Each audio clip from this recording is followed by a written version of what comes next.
आपने कभी WhatsApp diet के बारे में सुना है? सुनने में जितना अजीब लगता है ना, इसके पीछे की कहानी उतनी ही दिलचस्प है। आखिर ये है क्या और लोग इसके बारे में पूछ ही क्यों रहे हैं?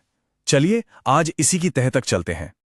क्या कोई सच में सुबह, दोपहर और रात के खाने में व्हाट्सएप खा सकता है? भाई सवाल सुनने में मजाकिया लगता है ना? पर यकीन मानिए, यही वो सवाल है जो हमें आज की एक बहुत बड़ी सच्चाई की तरफ ले जाएगा। तो ये व्हाट्सएप डाइट का पूरा रहस्य है क्या? बात दरअसल ये है कि ये अजीब सा लगने वाला सवाल असल में हमारी आज की डिजिटल दुनिया की एक बहुत बड़ी कंफ्यूजन को सामने लाता है। देखिए, ये सवाल किसी एक छोटी मोटी गलतफहमी से पैदा नहीं हुआ है। ये तो एक परफेक्ट स्टॉर्म जैसा है। मतलब कई अलग अलग ट्रेंड्स एक साथ आकर ऐसा कंफ्यूजन बना रहे हैं जिसे समझना बहुत जरूरी हो गया है। तो चलिए इस कंफ्यूजन की एक एक परत को हटाते हैं और देखते हैं कि इस पूरी गलतफहमी के पीछे असल में कौन सी 4 बड़ी वजहें काम कर रही हैं। ये कंफ्यूजन देखिए कहां कहां से आ रहा है। सोचिए, आजकल रेस्टोरेंट्स व्हाट्सएप पर ही मेन्यू भेजते हैं और ऑर्डर लेते हैं। न्यूट्रिशनिस्ट भी अपने डाइट प्लान इसी ऐप पर भेजते हैं। फिर हद तो तब हो जाती है जब बाजार में व्हाट्सएप नाम से सच में खाने की चीजें बिकने लगती हैं। और इन सब के ऊपर व्हाट्सएप यूनिवर्सिटी पर सेहत से जुड़े फेक मैसेज तो घूम ही रहे हैं। तो जब ये सब एक साथ मिल जाता है, कंफ्यूज होना तो लाजमी है।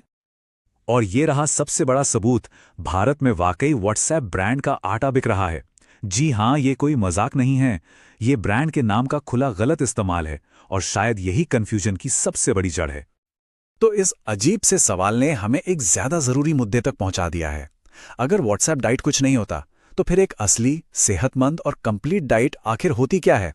चलिए अब इस भ्रम को पीछे छोड़कर साइंस की बात करते हैं। एक अच्छी डाइट को ना एक घर की तरह समझिए। इसके 2 मेन पिलर्स हैं। एक है मैक्रोन्यूट्रिएंट्स यानी कार्बोहाइड्रेट, प्रोटीन और फैट। ये घर की ईंटें और दीवारें हैं जो हमें एनर्जी और मजबूती देते हैं। और दूसरे हैं माइक्रोन्यूट्रिएंट्स, मतलब विटामिन्स और मिनरल्स। ये घर की वायरिंग और पानी की सप्लाई की तरह हैं, जो दिखते नहीं पर शरीर को अंदर से सही से चलाते हैं। और यहीं पर छिपी हुई भूख का कॉन्सेप्ट समझना बहुत जरूरी है। इसका मतलब है कि किसी का पेट तो भर रहा है, कैलोरी भी शायद पूरी मिल रही है, लेकिन शरीर अंदर से भूखा है। उसे जरूरी विटामिन्स और मिनरल्स मिल ही नहीं रहे। यही वो साइंटिफिक वजह है कि सिर्फ गेहूं या कोई भी एक अकेली चीज कभी भी एक कंप्लीट डाइट नहीं हो सकती। तो फिर सही जवाब क्या है? इसके लिए हम कहीं और नहीं बल्कि सीधे एक्सपर्ट्स के पास चलते हैं, भारत की सबसे भरोसेमंद मेडिकल संस्था ICMR यानी Indian council of medical research के पास। और यह है ICMR का दिया हुआ जवाब। My plate for the day ये 2024 की सबसे नई गाइडलाइंस हैं जो बताती हैं कि एक सेहतमंद भारतीय थाली कैसी दिखनी चाहिए। आप देख सकते हैं, इसमें सब्जियां हैं, अनाज हैं, दूध दही है, फल हैं और दालें, सब कुछ एकदम सही मात्रा में। लेकिन सिर्फ किताबी बातें नहीं, असल जिंदगी में इस प्लेट का मतलब क्या है? तो यहां देखिए, सब्जियों में पालक, गोभी, भिंडी, अनाज में रोटी, चावल, रागी, प्रोटीन के लिए दाल, चना, पनीर, साथ में दूध, दही, छाछ और कोई भी मौसमी फल। यही है वो असली कंप्लीट डाइट जिसे हम अपनी रोज की थाली में सजा सकते हैं। ICMR आज के जमाने के लिए कुछ और बहुत जरूरी बातें भी बताती है। अपनी थाली में हमेशा वैरायटी रखें, एक ही तरह का खाना ना खाएं। मसल्स बनाने के लिए प्रोटीन सप्लीमेंट से पहले असली खाने पर ध्यान दें।